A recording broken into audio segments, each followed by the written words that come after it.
कहानी की शुरुआत में हमें हिंजू नाम की लड़की को दिखाया जाता है जो सो रही थी। तभी कोई उसका कंबल नीचे खींचता है और उसकी आंख खुल जाती है। और तभी वो देखने के लिए उठने लगती है कि तभी पीछे से कोई उसके बाल खींचकर बेड पर सुला देता है। तभी हिंजू देखती है ये सब करने वाला कोई और नहीं उसका खुद का पिता है। इसके बाद हिंजू कहती है आप ये क्या कर रहे हो, लेकिन उसके पिता कुछ नहीं कहता और उसके शरीर को गंदी नजर से देखने लगता है और कहता है मेरी बेटी बहुत बड़ी और खूबसूरत हो गई है। हिंजू ये सब सुनकर रोने लगती है। इसके बाद उसके पिता उसके चेहरे को छूने लगता है जिससे हिंजू और ज्यादा रोने लगती है और वह कुछ समझ नहीं पा रही थी ये सब हो क्या रहा है। तभी उसके पिता वहां से चला जाता है। अगले दिन हिंजू की माँ को देखते हैं जो खा बना रही थी। तभी हिंजू डाइनिंग टेबल में बैठकर सोच रही थी कि पिछले रात को जो भी हुआ वह मुझे इनको बताना चाहिए या नहीं। तभी वहां पर हिंजू की बहन हाना और उसका भाई और उसके पिता तीनों खाने के लिए डाइनिंग टेबल पर आकर बैठ जाते हैं और उसके पिता ऐसे बिहेव करते हैं जैसे कुछ हुआ ही ना हो। तभी हिंजू सोचती है कल रात को इन्होंने मुझे गंदी नजर से देखा और आज ऐसे क्यों कर रहा है जैसे कुछ हुआ ही ना हो। और वो वहां से उठकर चली जाती है जिसके बाद उसकी माँ आकर खाना टेबल में जोर से रख देती है और खुद ही खाना लेकर अजीब तरीके से खाने लगती है। ये सब वह लोग देखकर चौंक जाते हैं, आखिर ये ऐसा क्यों कर रही है। ये सब देखकर उसका बेटा उल्टी कर देता है और कहता है खाने में नमक बहुत ज्यादा है। इसके बाद उसकी माँ खाया हुआ खाना बेटे को खाने के लिए देती है, लेकिन उसे ये नहीं खाना था। इसीलिए वह पिता की तरफ देखता है और कहती उसकी माँ प्लेट नीचे फेंक देती है और कहती है मैं जैसे भी खाना बनाऊं तुम लोग चुपचाप खा लिया करो। और जोर से चिल्लाने लगती है। तो दोस्तों आप लोग सोच रहे होंगे आखिर ये सब उनके साथ क्यों हो रहा है। तो कुछ दिन पहले वह लोग एक नए घर में शिफ्ट हुए हैं और तब से उनके साथ ये सब हो रहा है। और अगले दिन जब हाना नहा रही होती है तब उसके बाथरूम के शीशे के सामने कोई आकर रुक जाता है।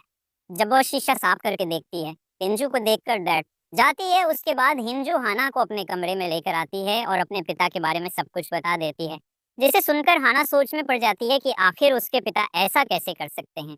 जिसके बाद उसके पिता सब कुछ सुन लेता है और कमरे के अंदर आते हैं। इसके बाद वो साइड के टेबल से एक चाकू लेकर उन दोनों को मारने के लिए आता है। तभी हाना उसे धक्का देकर दोनों वहां से भाग जाती है, लेकिन तभी अचानक उनके पिता उनके सामने आ जाता है और हाना के बाल को पकड़कर उसे बहुत दूर फेंक देता है। ये देखकर हिंजू वहां से भाग जाती है और किचन में जाकर छुप जाती है। जिसके बाद उसके पिता एक हथौड़ा लेकर से ढूंढते हुए आता है।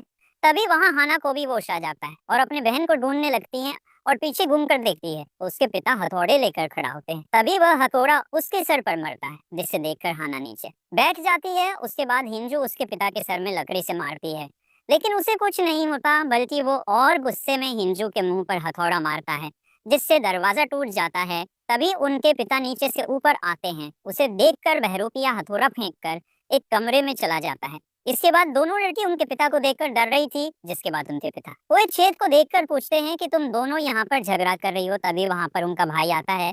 दोनों बहनें उसको ये से भागने के लिए कहती है।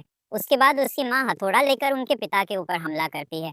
उनके पिता उसे रोकने की कोशिश करते हैं, लेकिन वह उसे धक्के मारकर गिरा देती है और जोर से हंसने लगती है। जिसके बाद वह हिंजू के ऊपर हमला करती है, लेकिन उसके पिता उसे बचा लेता है और वह हथौड़े की मार उनके हाथ पर लगती है।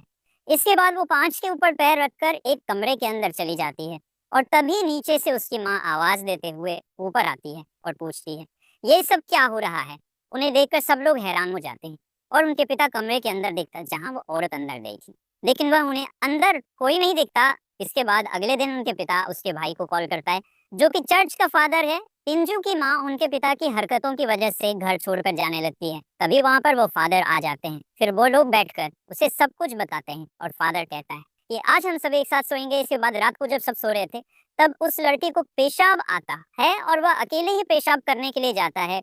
तभी उसके जैसा दिखने वाला एक बच्चा चाकू लेकर आता है और फादर के ऊपर हंसते हुए उसे मारने की नाटक करता है। और कुछ देर बाद बच्चा वहां से चला जाता है। तभी फादर आंख खोलता है और वह समझ जाता है कि यहाँ पर आत्मा का साया है। फिर अगले दिन फादर एक सीनियर फादर को कॉल करके मदद मांगता है, क्योंकि ये काम उनकी अकेले की बस की नहीं है। और वहाँ सब सीनियर फादर बैठकर बात करते हैं कि आखिर इस फैमिली को इस आत्मा से कैसे बचाया जा सकता है। वहीं दूसरी तरफ फादर फैमिली को बताता है कि इस घर में एक साया है जो कि मैंने कल रात को महसूस किया है। और उसके बाद फादर हिंजू के पिता को बाहर लाकर कहता है कि आत्मा आना के अंदर है, क्योंकि मैंने आने के बाद एक मंत्र वाला पानी सबके पीने के पानी में मिला दिया था, जो कि सबने पिया, लेकिन हाना ने नहीं पिया। ये सुनकर हिंजू के पिता काफी घबरा जाते हैं और कहता है आप उस आत्मा को कैसे निकालेंगे। तभी फादर कहता है मेरे सीनियर फादर यहाँ पर आने वाले हैं, तभी हम सब मिलकर हाना को आत्मा से बचा सकते हैं।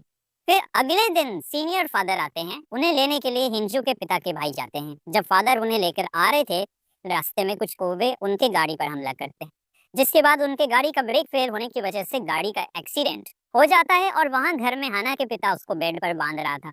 तभी उसकी माँ उसे कहती है, आखिर आप उसे बेड पर क्यों बांध रहे हो? तभी वो कहता है कि फादर ने कहा था, इसी के अंदर आत्मा है, अगर कुछ गड़बड़ हुआ तो मेरे आने तक इसे बंद कर रखना। तभी फादर वहां पर खून से लटपट होकर उनके घर आता है। तभी हिंजू के पिता उससे पूछते हैं कि बाकी फादर कहाँ हैं? तभी वो कहता है कि वो सब एक्सीडेंट में मारे गए हैं, अभी ये सब हमें ही करना होगा। तभी फादर सभी कैंडल जलाकर मंत्र वाला पानी हाना के ऊपर फेंकता है और मंत्र पढ़ने लगता है। तभी हाना चिल्लाती है और अपने पिता और माँ को कहती है, आखिर ये सब क्या हो रहा है मेरे साथ? उसके बाद फादर हाना के ऊपर एक क्रॉस रख देता है और छरी से बुरी तरह उसको पीटने लगता है। तभी फादर हाना के पिता को उसके पैर पकड़ने के लिए कहता है।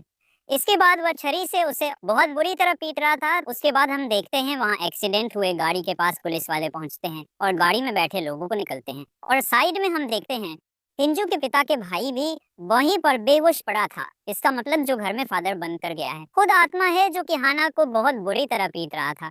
ये सब देखकर हाना की माँ फादर को रोकती है और उसके पति को कहती है, ये सब रोक दीजिए, लेकिन वह उसे धक्के मारकर गिरा देता है। तभी वह कहती है, तुम एक डरपोक इंसान हो इसलिए ये सब कर रहे हो। जिससे सुनकर वह उसकी गला दबाने लगता है। तभी वह एक बोतल लेकर उसके सर में फोड़ देती है। पिता गुस्से में उसको जोर से दीवार में पटक देता है। ये सब देखकर वह आत्मा जोर जोर से हंसती है और हाना के पिता को मार के बेहोश कर देती है।